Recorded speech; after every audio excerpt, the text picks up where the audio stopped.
Now, let's turn to those immigration figures we've had today, because those new figures show the government is still struggling to cut the number of people coming to the UK. Net migration in the year to last September rose by almost 60,000 to more than 200,000, largely fuelled by the number of new arrivals from the EU, including Bulgaria and Romania. The latest rise comes despite David Cameron's pledge to reduce immigration to the tens of thousands by next year.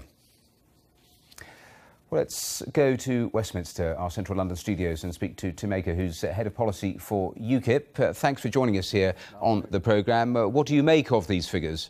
Well, again, David Cameron's let the country down, hasn't he? He said he was going to get net immigration down to the tens of thousands, and it's going up back to the Labour levels of 200,000 plus.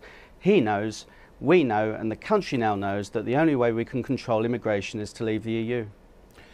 I'll come back to the EU side of things in a moment or two, but in terms of non-EU migration, which is what the government has control of, they have reduced those numbers and sizably.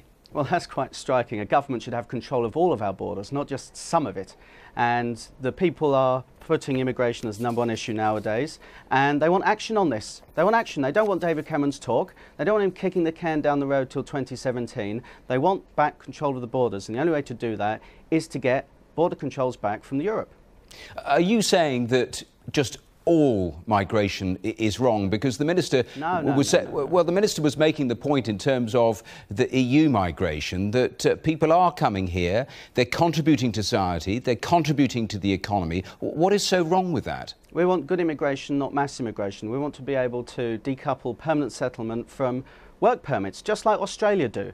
You know, we want to have a sensible managed migration process, but while free movement is a fundamental right of the EU and our membership, we won't get that sensible system of immigration that are used in other countries around the world. But within these figures, 70% of those people are coming in to work, 30% of those people are coming in to study. Which is the bit that you want to cut out? Well, it was noticeable that the spikes in immigration from the Eurozone are the countries worst hit, particularly Southern Europe's. You know, you've got 30% onwards from Spain, Italy, Portugal, and that's quite worrying. And until the European Union drops its obsession with the single European currency, we're going to see mass unemployment there, and we're going to see constant flows to the UK.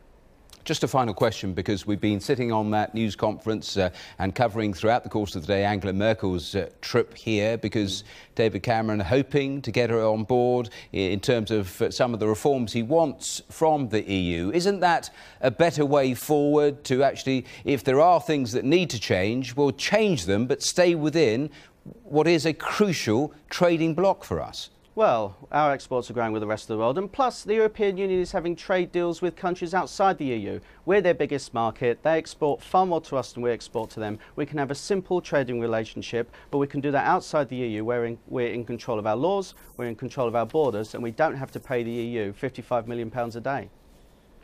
OK, well, Tim Aker, thanks very much for your time. Tim Aker there, Head of Policy for UKIP.